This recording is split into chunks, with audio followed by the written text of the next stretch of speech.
capítulo 26, versículo 22, a Escritura Sagrada diz assim: partindo dali, cavou ainda outro poço, e como por esse não contenderam, chamou-lhe Reobote, e disse: porque agora nos deu lugar o Senhor, e prosperaremos na terra. Meus irmãos, hoje nós vamos transmitir para vocês uma porção da palavra de Deus que talvez difira um pouquinho da forma como a nossa série Origens tem sido ministrada, porque ela vai tratar de alguns assuntos muito particulares que aconteceram na vida de Isaac, enquanto ele estava ainda amadurecendo a natureza do chamado que ele tinha recebido. E quando eu vejo Gênesis 26, uma das coisas que me chama a atenção nesse texto é como Deus, na formação espiritual daqueles que ele escolhe, ele faz com que essas pessoas tenham que vivenciar suas vidas na sua esfera comum, diante de desafios que muitas vezes parecem até intransponíveis aos seus olhos. Eu estava pensando nisso, imaginando a minha vida. Hoje eu sou um homem com 41 anos de idade. E muitas vezes a nossa geração, essa geração da década de 80, finzinho de 70, e principalmente quem veio depois, construiu a sua vida na expectativa de viver em um momento perfeito. Todos vocês imaginam que alguma hora da vida as coisas perfeitas vão acontecer. A gente espera o casamento perfeito, o trabalho perfeito, a viagem perfeita, a condição de saúde perfeita. A gente sempre vai esperando que alguma coisa mude, percalços, lutas e enfrentamentos que nós temos em vida. Isso é natural. A gente espera que um dia o sofrimento cesse e chegue uma bonança sem fim. Isso está impresso no âmago da alma humana, porque nós não fomos criados para esse mundo aqui. Nós fomos criados para o mundo vindouro, que vai ser um mundo de beatitudes, onde não vai haver doença, pecado, maldição, mas a gente quer viver na terra aquilo que está reservado nos céus, para aqueles que vão participar da promessa de salvação. E por conta disso, muitas pessoas deixam de viver a sua vida comum, a sua vida ordinária, com alegria, com plenitude, com paz, porque esperam um momento perfeito, uma situação perfeita que nunca acontece. E eu vou ser bem desmotivacional com vocês hoje. Esse momento perfeito nunca vai acontecer. Desse lado da eternidade nunca vai ter um momento perfeito. Desse lado da eternidade tem pessoas imperfeitas, vivendo vidas imperfeitas, debaixo da graça de um Deus que é perfeito e que não muda. E quanto antes a gente entende isso, é mais provável que a gente consiga experimentar aquela vida abundante que Jesus promete para os seus discípulos. Eu vim para que tenham vida, e vida em abundância. E que vida é essa? É reconhecer que a perfeição em nós é a nossa união de salvação com Cristo e a alegria de pertencermos àquele que fez todas as coisas para a sua glória e para o seu louvor. Por isso vivemos, para isso existimos. Essa introdução é importante porque Isaac agora, em Gênesis 26, ele passa um momento muito particular da sua vida. Ele vai ser agora exposto a algumas provas que são típicas da vida comum. E não tem nada de perfeito no que está acontecendo aqui. Isaac ele vai fazer bons acertos, como servos de Deus costumam fazer bons acertos. Ele vai cometer erros bobos, como servos de Deus costumam cometer erros bobos. Mas ele vai perceber o cuidado de Deus e a sua providência nos detalhes, nas mínimas coisas de suas vidas. E eu quero com isso encorajar o seu coração nessa manhã dizendo: embora a gente não vai viver perfeição desse lado da eternidade aqui, a gente pode viver bem. Viver bem porque nós temos um Deus que nos chamou, nos escolheu e nos deu vida, e vida com abundância. A primeira coisa que acontece com Isaac, em Gênesis 26, é que ele vai ser exposto à mesma prova que o seu pai Abraão foi. A terra de Canaã, a terra da promessa, era uma terra que constantemente enfrentava períodos de carestia, que significa períodos de fome, de escassez. Isso aconteceu em Gênesis 12, quando Abraão teve que descer ao Egito por conta da fome. Nós falamos disso numa das mensagens anteriores. Só que agora acontece novamente a mesma situação com Isaac. E ele agora precisa tomar uma decisão. O que eu faço agora? Eu fujo da terra, porque nós estamos passando um período de fome, ou eu me mantenho aqui, porque afinal de contas essa é a terra que Deus prometeu a meu pai, a minha descendência. E nesse momento acontece algo de muito interessante. Deus fala com Isaac e lhe dá ordem para que ele permaneça ali. Abra sua Bíblia em Gênesis 26, verso 1, por gentileza. Gênesis capítulo 26 e verso 1 posiciona a gente no que está acontecendo. A gente é informado que Isaac Sendo um homem escolhido de Deus, um homem que Deus escolheu para ser um dos patriarcas, ele vai passar um momento de dificuldades na sua vida. Gênesis 26, verso 1, a Escritura diz assim: houve fome naquela terra, como tinha acontecido no tempo de Abraão. Por isso, Isaque foi para Gerar, onde Abimeleque era o rei dos filisteus. Nessas épocas de fome, meus irmãos, o Egito, que era um país próximo, era um oásis no deserto. Uma opção segura para qualquer pessoa que quisesse ter abundância, porque o Egito é regado, cortado por um rio famoso chamado Nilo, que fornece para aquelas terras ali todo o aspecto fértil para que haja lavoura, para que haja alimento, para que haja produção.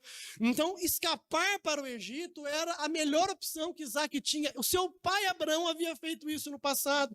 Só que nesse momento em que Isaque está para tomar uma decisão, eu saio da terra da promessa e vou para o Egito, ou eu permaneço aqui e conto com a providência de Deus e espero para ver o que Deus tem para mim aqui.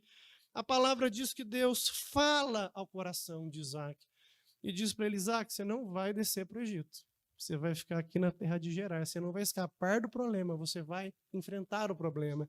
A partir do versículo de número 2 do verso 26, acompanhe comigo a leitura, por gentileza. O Senhor apareceu a Isaque e disse: não desça ao Egito. Procure estabelecer-se na terra que eu lhe indicar. Permaneça nessa terra mais um pouco. E eu estarei com você e eu o abençoarei. Porque a você e aos seus descendentes eu darei todas essas terras aqui. E confirmarei o juramento que fiz a seu pai Abraão. Tornarei seus descendentes tão numerosos como as estrelas do céu. E lhes darei todas estas terras. E por meio da sua descendência, todos os povos da terra serão abençoados. Porque Abraão me obedeceu e guardou os meus preceitos, meus mandamentos, meus decretos e minhas leis. Assim, Isaque ficou em Gerar. Você percebe nas palavras de Deus aqui que Deus está lembrando Isaque daquela aliança que foi firmada com seu pai, aquela promessa que da descendência dessa família, todas as famílias da terra seriam abençoadas. Assim como Abraão foi instado a obedecer a Deus e a ser fiel a Deus em tudo que ele fizesse, Isaque recebe as mesmas orientações. Isaque, a descendência sua é a descendência da promessa. Me obedeça como seu pai me obedeceu, e eu vou te dar uma descendência numerosa, tão numerosa como as estrelas do céu. Só que aqui Deus está colocando Isaque numa situação que exigiria a fé dele. Porque diferente do Egito, onde havia abundância, Gerar, que era a terra que Deus pediu que ele ficasse, era uma terra sofrida. A paisagem predominante de lá era estepe, vegetação rasteira, ruim para cultivar lavoura, ruim para criar gado, mas Deus pede que ele fique ali. Deus pede que ele fique numa situação, num local em que lhe era desfavorável. Porque Deus queria ensinar algo para Isaque. Isaque, você precisa aprender que a partir do momento que você está caminhando comigo, não é o lugar que você está que importa, mas é quem está com você. Não importa se a terra é má, Deus é bom. Não importa se a situação é difícil, eu sou a sua providência, eu vou cuidar de você. Não importa que o cenário terreno não seja favorável, os meus eleitos caminham para o céu, para a herança ao meu lado. Não olhe para nada dessa terra, olhe para cima, é de lá que vem o socorro para você. E agora Isaque precisa aceitar o desafio de Deus, enxergar o invisível. Essa terra é ruim, mas Deus está comigo aqui. E é isso que importa. Deus não estava no Egito, numa linguagem bem simbólica, mas Deus estava em Gerar, era ali que Isaque precisava ficar. Embora o Egito tivesse abundância, Deus não estava lá. Isaque precisava reconhecer isso. Homens e mulheres piedosos, cristãos que servem a Deus, que se esforçam, estão vivendo num mundo que é amaldiçoado pelo pecado. E que, embora pareça ter abundância, é tudo ilusão. Esse mundo aqui é um mundo de mentira, um mundo imaginário, onde nós somos a todo tempo expostos a coisas que parecem preencher o nosso coração, mas nós precisamos obedecer a palavra de Deus e, embora estarmos nesse mundo aqui, vivemos como peregrinos aqui, porque a nossa morada eterna é na presença de Deus. É para lá que nós vamos. Eu ainda tenho essa esperança. Quem mais tem aqui? Adore o nome do Senhor Jesus Cristo. Habitar em Gerar era viver diante de tensão, conflito, impossibilidades. Mas isso representava a vontade de Deus para Isaque. Aqueles que professam a fé em Deus não buscam facilidades, eles enfrentam os desafios. A gente não busca conforto, a gente busca uma vida vocacional que exige cada gota de nosso sangue. A gente não busca nessa terra nenhum tipo de benefício terreno, a gente está preocupado em fazer a vontade de Deus, ainda que isso custe a nossa vida. Então, com esse pedido, Deus estava ensinando Isaac, apesar de todas as circunstâncias parecerem contrárias para você aí, esse momento de tensão representa a minha vontade para você. Eu vou te ensinar, na vida comum que você tem, nos desafios que você vai enfrentar, a confiar em mim cada vez mais. Hoje, o povo de Deus vive um divórcio da vida comum com a vida religiosa. A gente percebe que aqui, por exemplo, eu estou olhando para vocês aqui, ó. Todo mundo está tão crente aqui hoje. Dá uma olhada, meus irmãos. Olha para quem está do seu lado. Olha que cara de crente que tem. Olha que maravilha. É o frio? Não é o frio, não. Vocês estão todos felizes, alegres, né? Só que, gente, isso aqui é uma parcela pequena do que é a vida. A gente tem 1h30 de culto aqui, 1h de ED, 30 minutos para dar risada com os irmãos comendo, mas terminou esse período aqui, você sai daqui, você continua crente. Na sua casa você vai ter que ser crente, na sua escola você vai ter que ser crente, no seu trabalho você vai ter que ser crente. Não existe duas vidas. Não existe essa dualidade da vida. Não há divórcio da vida religiosa, da vida comum. Para quem é espiritual, tudo é espiritual, porque quer comais, quer bebais ou façais qualquer outra coisa, façam tudo para a glória de Deus.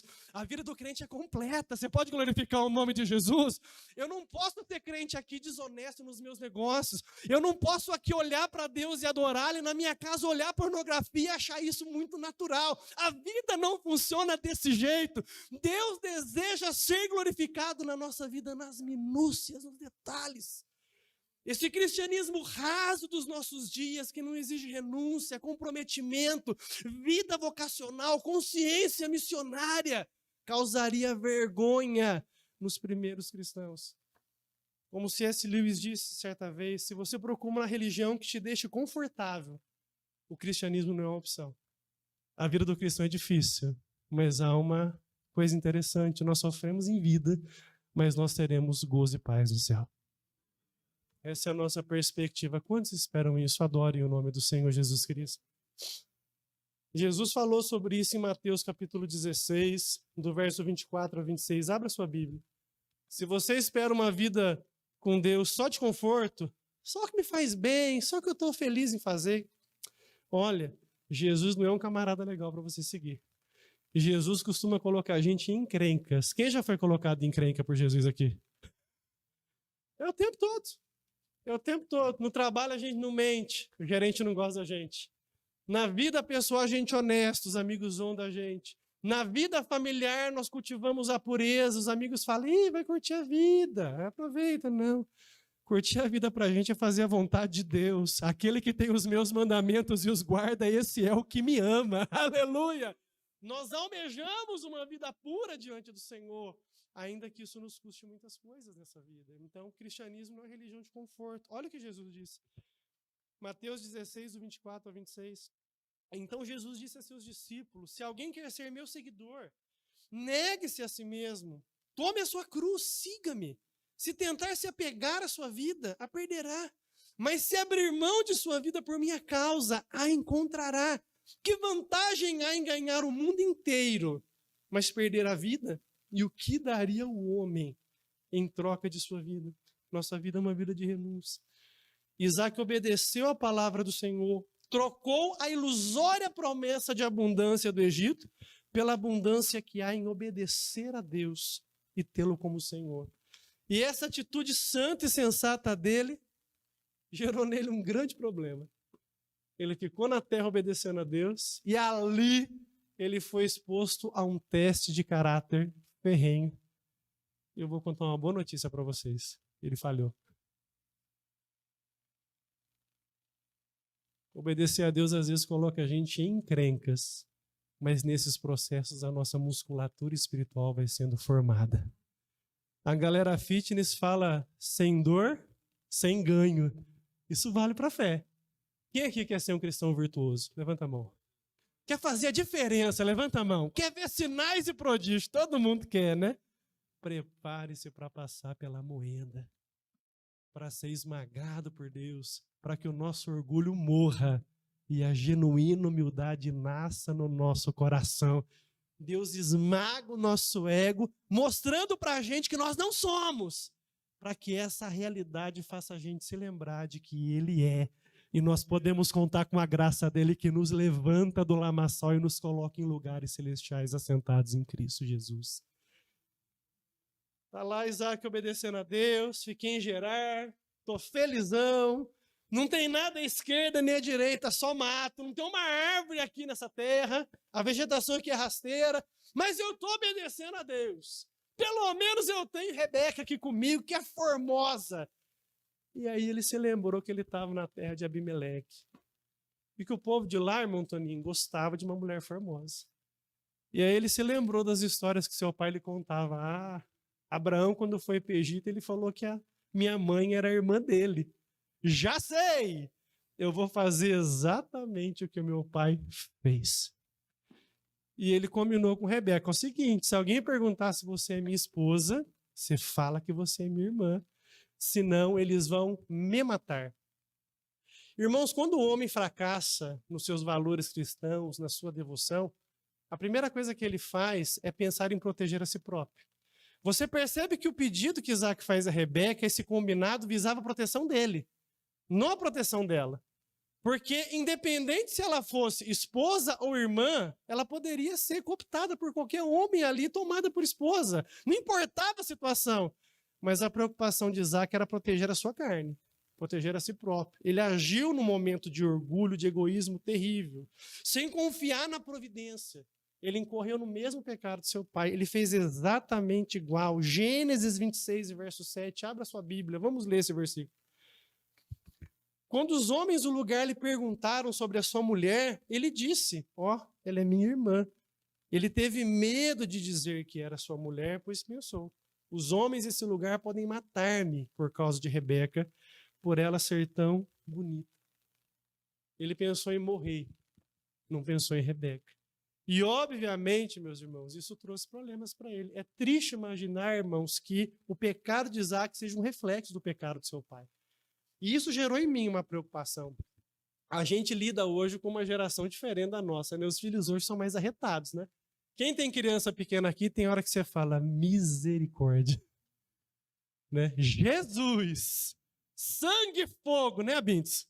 Sangue e fogo. Que criança arretada, irmãos. Tem hora que o Raulzinho faz umas, irmãos. Que eu falo, olha, é bem verdade o que a teologia reformada ensina, que eles são depravadinhos desde a infância, né? Gente, que mente que ele tem de criar umas artes assim que você fala, como é que nasceu isso na mente dessa criança? Você fica doido. E a gente às vezes briga. Mas uma coisa que a própria pedagogia infantil ensina é que as atitudes dos filhos refletem o que eles observam na gente. Então, se tem um filho muito nervoso em casa, muito agitado, muito brigão, verifica se você não está gritando muito na sua casa. Se você tem um filho que mente na escola, verifica se o seu filho não viu se você mentiu para alguém que ligou para você. Fulano não está em casa não, liga mais tarde.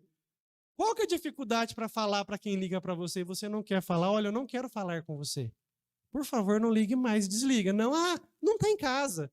Não pode atender. As crianças esponjam os nossos comportamentos e as nossas atitudes. Eles aprendem com os nossos erros. Às vezes, o erro que nós estamos vendo no nosso filho são erros de caráter que nós temos. E isso fica impregnado neles.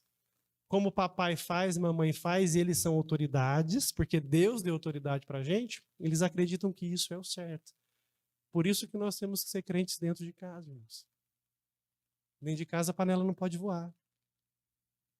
Dentro de casa tem que ter menos gritos. Dentro de casa tem que ter verdade. Dentro de casa tem que ter santidade. Dentro de casa tem que ter um temor verdadeiro por Deus. Não adianta vir aqui, dar glória a Deus, dar o seu dízimo, né? E aqui parecer um anjo e ser um demônio dentro de casa. Não pode, não pode. Toda a nossa vida tem que ser consagrada a Deus. No meu trabalho eu tenho um altar para Deus. Na minha casa eu tenho um altar para Deus. Na minha escola eu tenho um altar para Deus. Porque a minha vida é sacrifício vivo para o meu Senhor. Aleluia, louvado seja Deus. Infelizmente, Essa fuga de caráter de Abraão impregnou-se na vida de Isaac e ele incorreu no mesmo pecado. E é interessante a gente ver, esse episódio aconteceu 3 vezes em Gênesis. 2 com Abraão, ele não aprendeu na primeira, ele fez a segunda. 2 com Abraão e uma com Isaac. Só que em cada vez a providência tratou do assunto de uma forma diferente. Irmãos, Deus nunca repete. Nunca. Deus é dinâmico. Você pode agradecer a Deus por isso? Eu já passei o mesmo problema 2 vezes e eu vivenciei a recuperação da situação de formas diferentes. A Bíblia mostra que Deus fez assim. Quando Abraão mentiu no Egito, dizendo que Sara era sua irmã, Deus agiu enviando pragas na casa de Faraó. Quando Abraão mentiu para Abimeleque, dizendo que Sara era sua irmã, Deus apareceu em sonho para ele e disse, olha, essa mulher que está com você não é tua, ela tem marido. Só que agora, quando é com Isaac, acontece algo muito doido. Porque não acontece nada de sobrenatural. Isaac mostra isso na sua vida. Isaac viu poucas intervenções sobrenaturais, poucas, diferente de Abraão, que viu muitas. Quando ele é descoberto na sua mentira, Abimeleque viu que ele acariciava a esposa. E ele descobriu que ele está mentindo para mim. Eu vou fazer uma exegese agora, não é? Ô irmão, você ainda acaricia a sua esposa? Você ainda faz carinho na esposa publicamente? Ou não? Quando foi a última vez que você abraçou a sua esposa? Você deu um beijo nela? Você não lembra, amor? Pô, eu vou tascar um beijo para você aqui na porta da igreja aqui hoje também.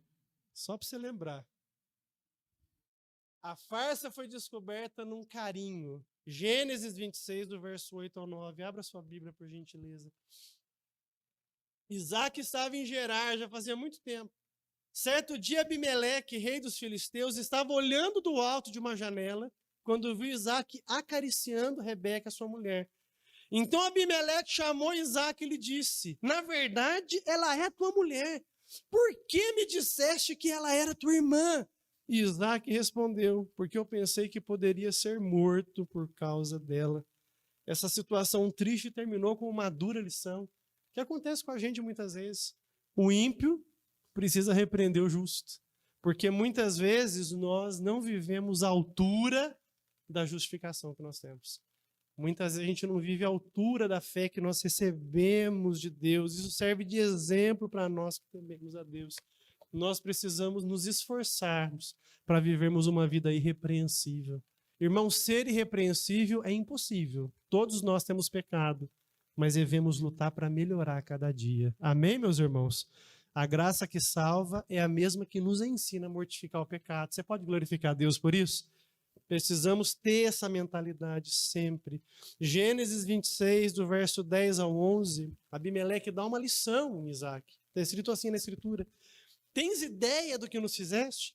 Qualquer homem bem poderia ter se deitado com a sua mulher. Obrigado, meu filho. E terias trazido culpa sobre nós. E Abimeleque ordenou a todo o povo, quem tocar nesse homem ou em sua mulher, certamente morrerá. Aqui eu vejo, meus irmãos, 2 lições importantes. A primeira, a Bíblia não tem pudor em mostrar que o povo da aliança peca.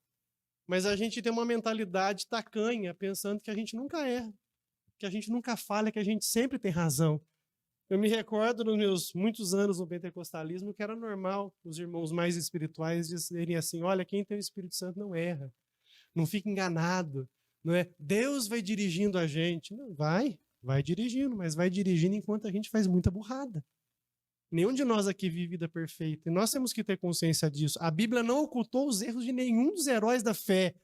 Somente um nunca teve pecado, o nome dele é Jesus Cristo, e ele se ofereceu em sacrifício por nós, para nos salvar. Mas o povo que vive aqui desse lado da eternidade, mesmo o povo da aliança, pode viver pecados grosseiros. Isso mostra que o material que Deus trabalha é um material de péssima qualidade. Deus decidiu se associar com pecadores.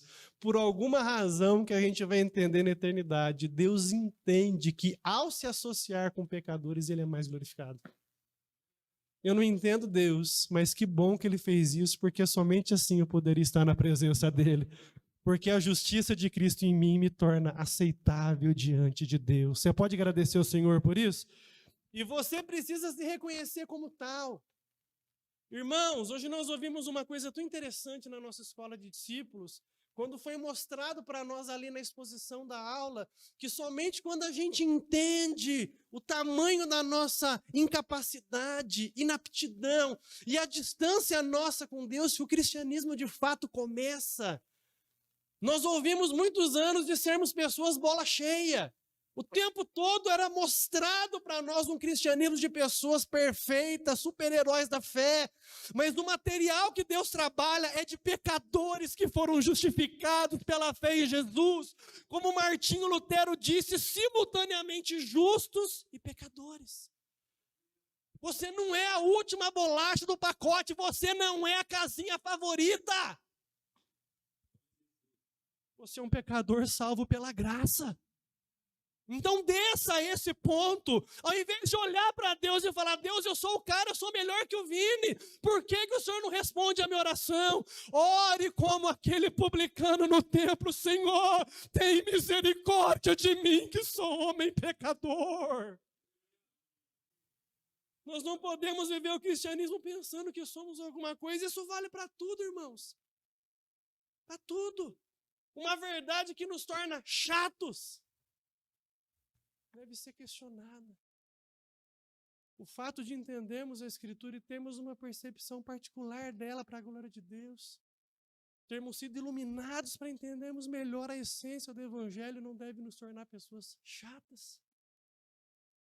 Como é que você vai cuspir na cara de quem está na lama se você próprio estava lá? Desça e seja servo diante do Senhor. Eu sou melhor que você. Não, você é tão pecador quanto qualquer outro. Mas há uma diferença. Você foi perdoado, você foi justificado, você foi santificado, você foi reconciliado. Então desça. Desça. Aceite correção, seja humilde. Aceite correção. Quando alguém sentar com você e falar, está errado, baixa a sua bola. Você não percebe que esse seu jeito turrão está te levando por caminhos que você nem precisava andar. O tempo está passando e você não está fazendo conquistas significativas na vida porque você se acha uma pessoa de bola muito cheia. Aleluia. Deus criou o mundo do nada para nos ensinar que é com nada que Ele trabalha. E enquanto você for muita coisa, Deus não pode trabalhar com você. Desça nessa manhã em nome de Jesus Cristo. Aleluia. Aleluia. Você peca, irmão. Você falha, mas há uma diferença, há sangue derramado pela tua vida que te purifica. João deixa isso muito claro para a gente, 1 João 2, verso 1 e 2, meus filhinhos, escrevo-lhes essas coisas para que vocês não pequem. Não devíamos pecar, mas pecamos. E ele continua, se contudo alguém pecar, temos um advogado que defende a nossa causa diante do Pai. Jesus Cristo, aquele que é justo. Ele mesmo é o sacrifício para o perdão de nossos pecados, e não apenas de nossos pecados, mas os pecados de todo o mundo. Então você não vai chegar lá porque você é bom, você vai chegar lá porque alguém que é bom deu a vida por você na cruz do Calvário. Então esvazia o teu ego inflado e se humilha diante daquele a quem haveremos de prestar contas um dia. Amém, meus irmãos?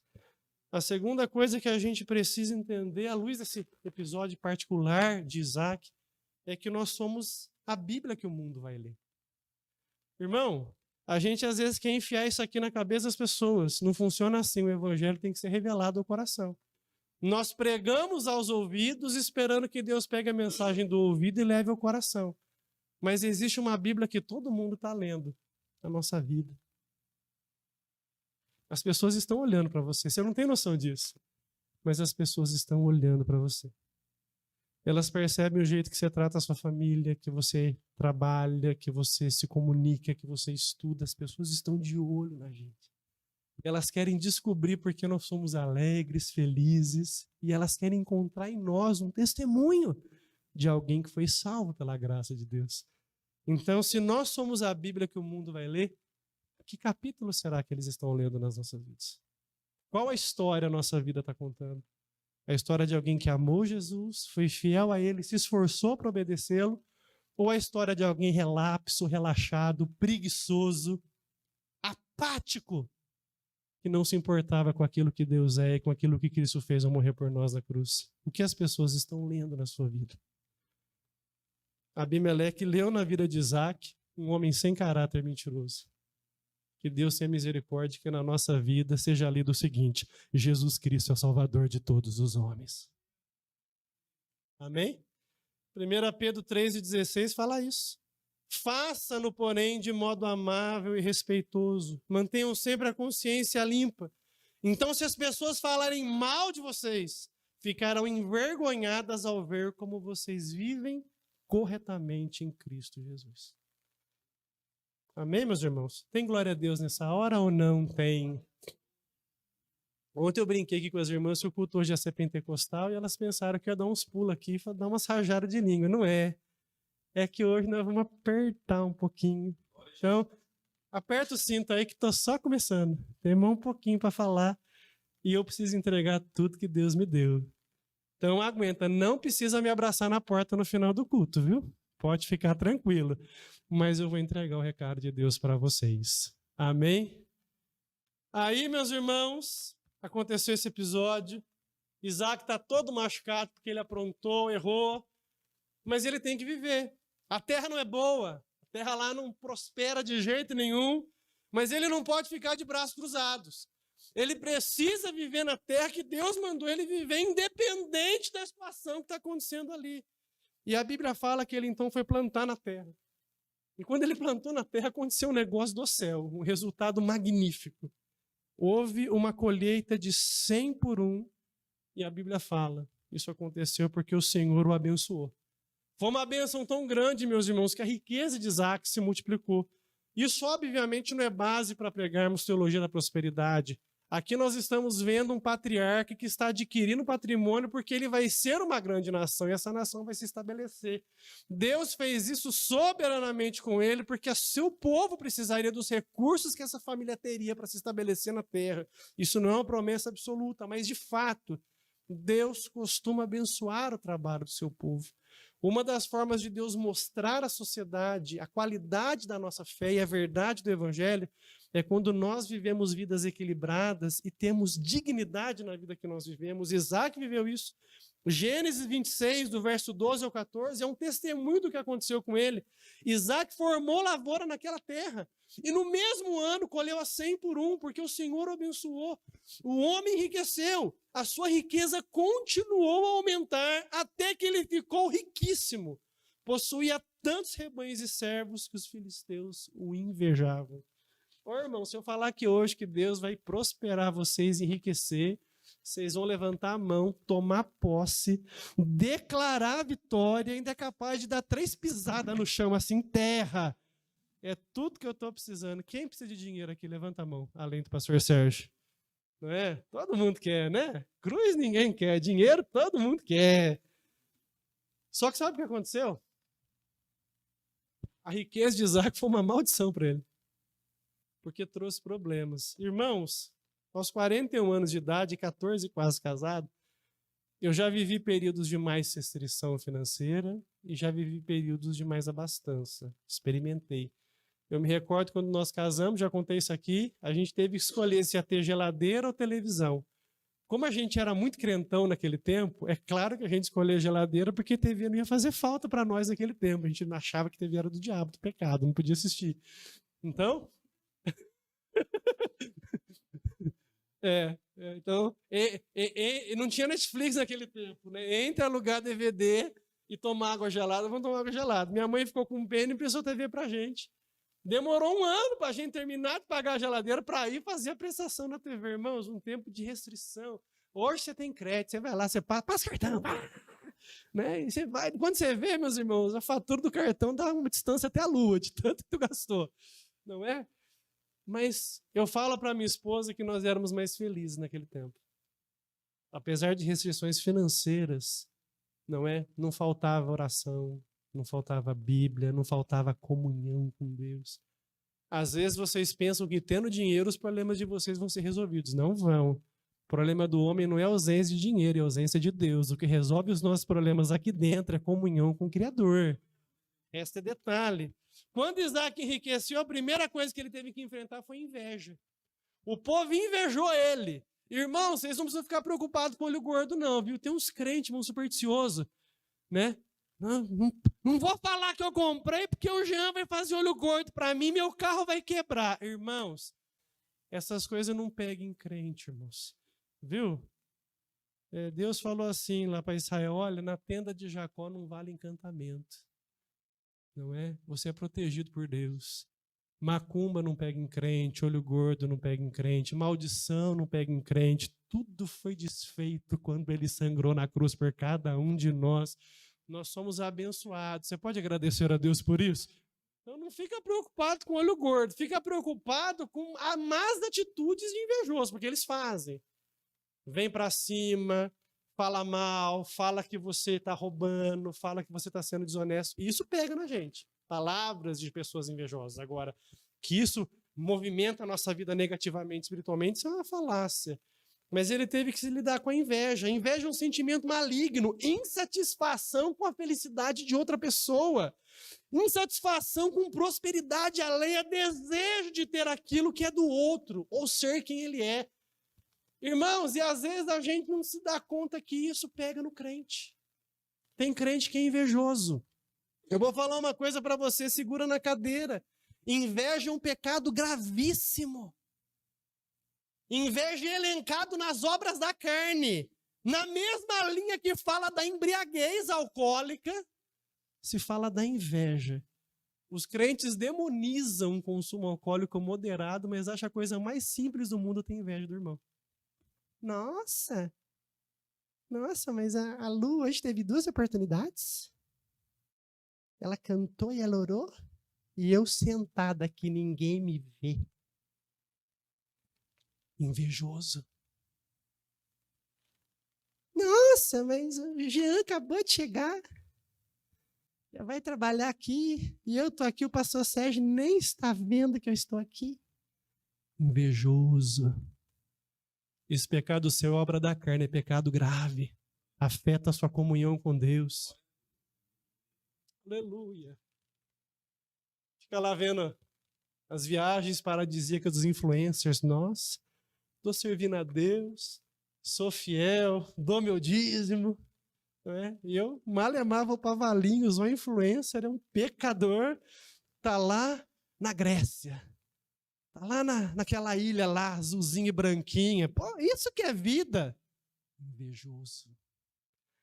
Vida não é o que eu tenho, vida é quem eu tenho.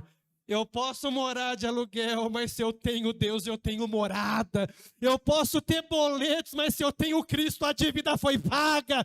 Eu posso ter doença, mas se eu tenho Cristo, a minha alma está sarada. Aleluia, glória a Deus. Mas a gente vai deixando a inveja tomar conta do nosso coração. Sabe por que você é um invejoso? Porque você não confia na providência de Deus. Você pensa que Deus te deve alguma coisa. Você tem exatamente o que você pode ter e o que você se esforçou para ter. Porque a vida cristã não priva a gente de fazermos conquistas, de trabalharmos, de acordarmos cedo. Você quer ser alguém acordando 10 horas da manhã e vivendo da custa dos seus pais? Não, mas eu sou crente, Deus vai me abençoar. Vai nessa. Acorda cedo, meu filho. Estuda, se empenha, trabalha. Seja o melhor que você trabalha. Dê o seu melhor. A fé fala de salvação. Os assuntos de Deus com o homem se tratam do nosso perdão e da nossa posição diante de Deus. A vida digna que temos aqui na terra é resultado de honestidade, trabalho, esforço e dedicação. Deus não é um gênio da lâmpada para colocar em boa posição pessoas irresponsáveis. Deus não pode abrir porta de emprego se você não se capacita. Deus não é doido de desonrar o seu próprio nome. Não, mas eu ouvi o testemunho da irmãzinha que não era nada e Deus colocou ela para ser gerente. Me apresenta essa irmãzinha. Ou você está sendo iludido por mais um falso testemunho dessa geração neopentecostal que não conhece Bíblia, nem a história da igreja? Irmão, a vida é uma construção. Não importa nada na sua vida, o tempo vai passar de qualquer forma. Só que se você não acertar seus pés hoje, daqui 10 anos você vai ser a mesma pessoa que não construiu nada na vida. O tempo vai passar de qualquer jeito, mas alguns estão aproveitando o tempo para se capacitar, para crescer, enquanto outros estão de braço cruzado, invejando o sucesso alheio. Nossa, pastor, eu vim aqui hoje para ouvir falar de Jesus. Jesus exige que os seus servos vivam uma vida transformada. A vida que nós vivemos é um testemunho. E você tem que dar testemunho. Ser o melhor profissional, o melhor pai, o melhor aluno da escola. Deus espera isso da gente. Foi para isso que o sangue dele foi vertido na cruz por nós. Amém, meus irmãos? Então, quanto mais nós confiamos no cuidado de Deus, menos a gente se preocupa com o que o outro está conquistando. Eu farei a minha parte, experimentarei a providência e ficarei feliz com a minha porção. Em Hebreus capítulo 13, versículo 5, diz assim, olha, sejam os seus costumes sem avareza. Se contentem com aquilo que vocês têm, porque ele prometeu, não deixarei vocês e nem desampararei vocês. Então, não me falta nada, eu tenho Deus. O Senhor é o meu pastor, de nada tenho falta. Amém? Mas, pastor, a inveja é tão ruim assim. Gálatas 5:21. Inveja, bebedeiras, festanças desregradas e outros pecados semelhantes. Repito o que disse antes. Quem pratica essas coisas não herdará o reino de Deus. Tem glória a Deus nessa hora ou não? A segunda coisa que Isaac passou foi rejeição.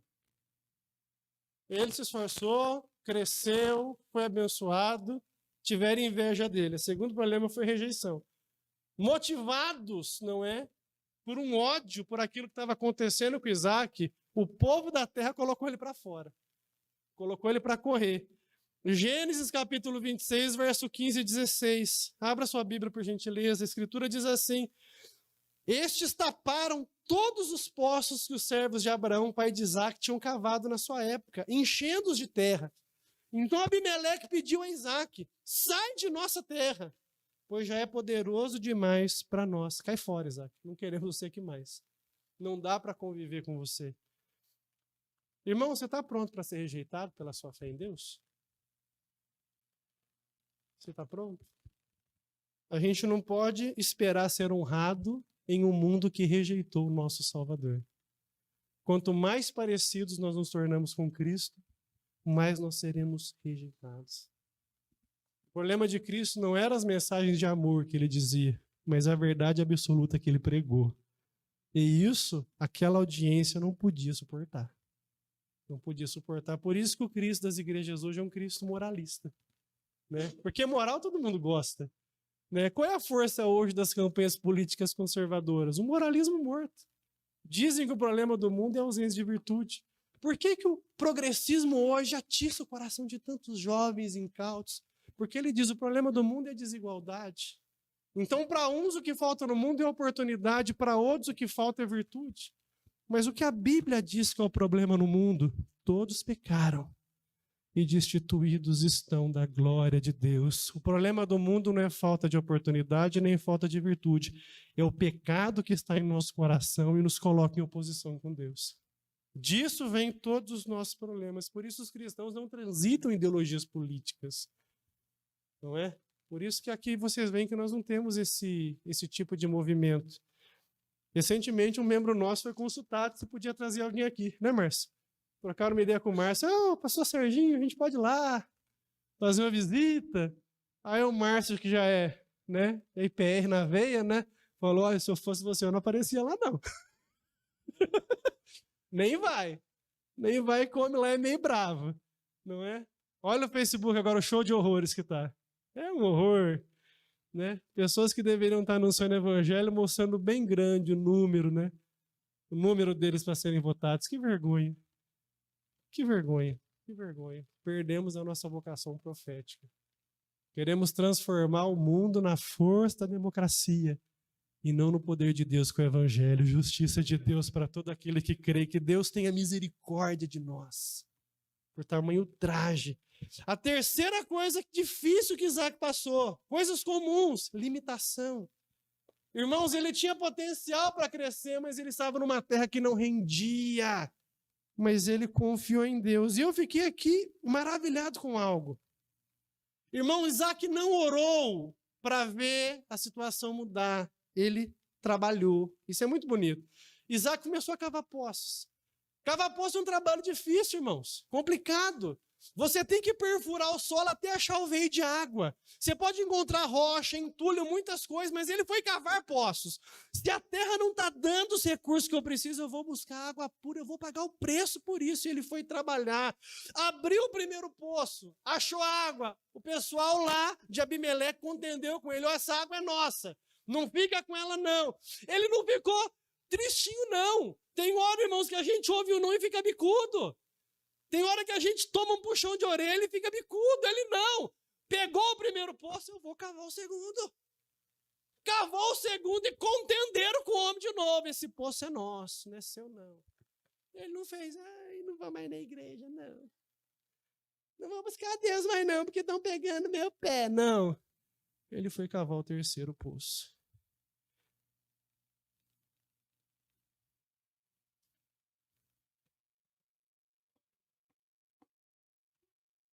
Na terceira tentativa, ele achou água de novo e dessa vez ninguém brigou com ele. Provavelmente ele se distanciou bastante para que ninguém legasse a propriedade do poço. E aí ele deu o nome daquele lugar de Reobote, que significa, agora Deus me deu lugar e eu vou prosperar. Louvado seja Deus. Gênesis 26, do 19 a 22. Abra sua Bíblia. Já estou caminhando para o final, meus irmãos. Gênesis 26, do 19 a 22. Quem achou, diga glória a Deus. Cavaram os servos de Isaac no vale e acharam um poço de água nascente. Mas os pastores de Gerar contenderam com os pastores de Isaac, dizendo, essa água é nossa. Por isso chamou o poço de Ezeque, porque contenderam com ele. Então cavaram outro poço e também por causa desse contenderam. Por isso recebeu o nome de Sitna. Partindo dali, cavou ainda outro poço. E como por esse não contenderam, chamou-lhe de Reobote e disse, porque agora nos deu lugar o Senhor e prosperaremos na terra. Nada parou Isaac e nada pode parar você. Nada deve parar você. Nós convivemos com uma geração que quer todas as coisas sem empenho, sem dedicação alguma. Queremos bênçãos, mas queremos fugir de cavar poços. A apatia que nós vivemos me preocupa. Jovens hoje em dia querem mudar o mundo sentados na sala do sofá vendo Netflix. Vai mudar o mundo desse jeito. Vai tornar o mundo um lugar muito pior do que é. Aonde estão os jovens cristãos dizendo para essa sociedade que sexo e drogas não preenchem o coração, mas Jesus Cristo pode fazer isso? Adolescentes levianos levantam a voz para falar mal dos valores professados por seus pais, mas não enxergam os sacrifícios que esses pais fizeram para lhes dar a vida que eles possuem. Mas porque ouviram de um professor doutrinador que os pais são conservadores e moralistas, urgem a voz contra eles. Eu vejo isso na família. Levianos. A vida que os adolescentes possuem foi conquistada por pais que trabalharam e deram a vida por eles. Cristãos afirmam que são salvos em Cristo, mas vivem apáticos. Longe da comunidade cristã, longe da vida de oração, longe da Bíblia, longe de Deus. Que salvação é essa? O evangelho da graça que eu acredito é o que está escrito aqui, que formam homens e mulheres dispostos a dar a vida pelo seu Senhor. Não esse cristianismo raso. Qualquer coisa eu vou sair da igreja, o pastor me deu oportunidade de sair da igreja. A irmã não me deu saudação, saiu da igreja. O líder me deu uma bronca, vou falar mal dele para todo mundo. Apatia. Aonde estão os cavadores de poços? Aonde estão os homens que vão cavar os poços da sociedade para fazer a diferença nessa geração? Aonde estão os cavadores de poços? Nós queremos, como Isaac viveu, rebote. Queremos lugar, queremos avançar, mas não nos esforçamos para cavar os poços para que isso aconteça. Deus viu a batalha de Isaac e renovou as promessas com ele. Gênesis 26, verso 24 ao 25, abra na sua Bíblia. Na mesma noite, lhe apareceu o Senhor e disse: Eu sou o Deus de Abraão, teu pai.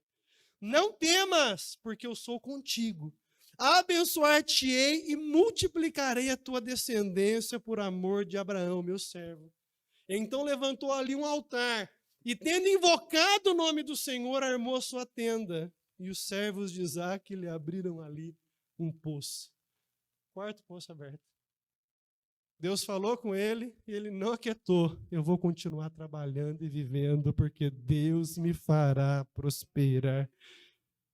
Abimeleque renovou sua aliança com Isaac, trouxe ele de volta e apareceu água no quarto poço, miraculosamente. Quando o povo da aliança se movimenta, Deus mostra a sua providência. A história de Isaac em Gerar encorajou os israelitas em seus tempos de peregrinação e na conquista da terra prometida. Essa história mostrou para eles que a terra que eles habitavam agora foi conquistada com muito esforço.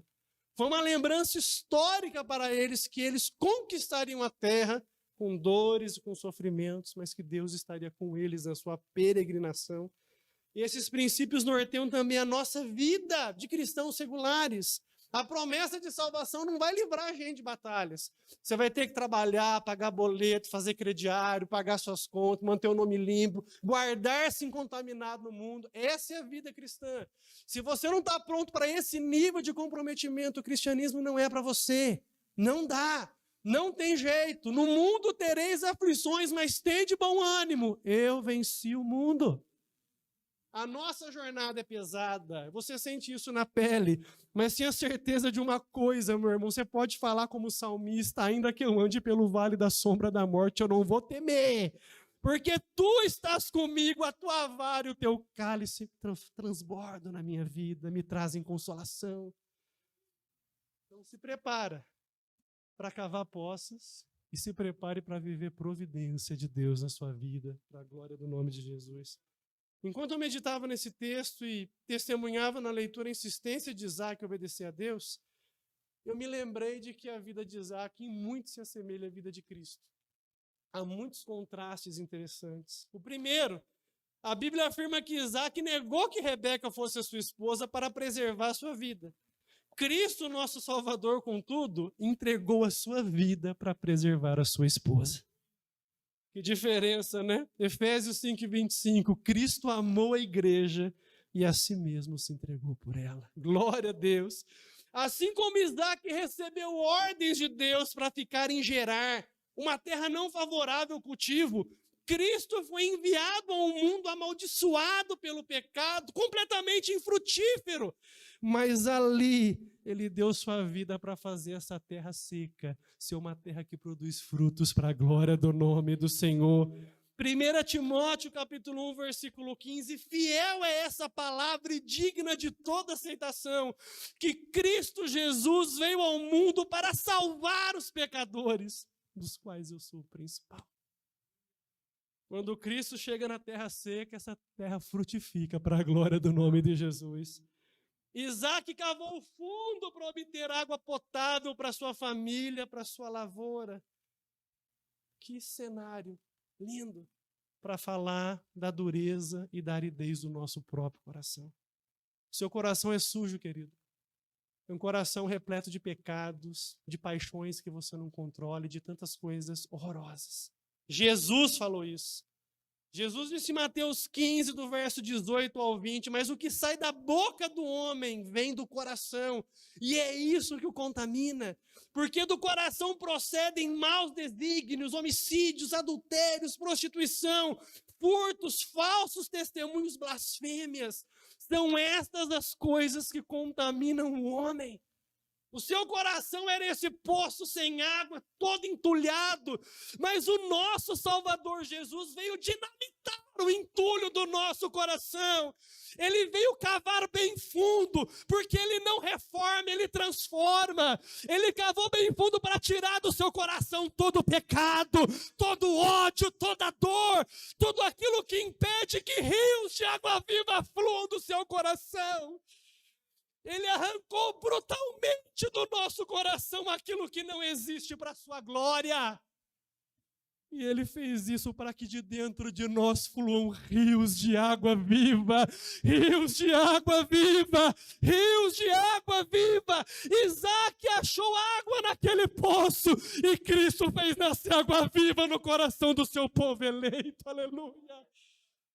Ele disse: quem crer em mim, como diz a Escritura, do seu interior fluirão rios de água viva. E isto ele disse com respeito ao Espírito que haviam de receber os que nele crescem, pois o Espírito até aquele momento não fora dado, porque Jesus não havia sido ainda glorificado. Cristo é o nosso Reobote. Ele nos dá um lugar na sua presença. Ele nos faz prosperar crescendo em santificação, para nos tornarmos semelhantes a Ele. Você quer viver um Reobote na sua vida? Levante a sua mão nesse momento. Reobote não é vitória. Reobote é santidade. Reobote é consagração. Reobote é humildade. Reobote é vida no altar. Reobote é vida plena. Reobote é parar de reclamar da vida e agradecer porque Deus está com você. Aleluia! Eu quero esse Reobote na minha vida. Efésios capítulo 2, o verso 4 a 6, mas Deus, sendo rico em misericórdia, por causa do grande amor com que nos amou, e estando nós mortos em nossos delitos, Ele nos deu vida juntamente com Cristo, pela graça sois salvos, e juntamente com Ele nos ressuscitou, e nos fez assentar em lugares celestiais em Cristo Jesus. Esse é o Reobote de Deus para nós. Cristo em nós, esperança da glória. Romanos 6:19, eu falo como homem, por causa da fraqueza da vossa carne. Assim como oferecestes os vossos membros para a escravidão da impureza e da maldade, para a maldade, assim oferecei agora os vossos membros para servirem à justiça, para a santificação. Deus enviou seu Filho para morrer na cruz do Calvário e ali levar sobre si todo o pecado entulhado do nosso coração. Ele fez isso por todos aqueles por quem Ele vai salvar. E Ele confirmou sua obra ressuscitando triunfantemente ao terceiro dia, justificando o seu povo para que se viva a nova aliança pelo seu sangue. E agora esse Cristo chama homens e mulheres para que se arrependam dos seus pecados e creiam nele para a salvação. Cristo pode desentulhar o lixo do seu coração e fazer fluir aí rios de água viva. Cristo pode fazer o Reobote acontecer em você. Fique de pé em nome do Senhor Jesus.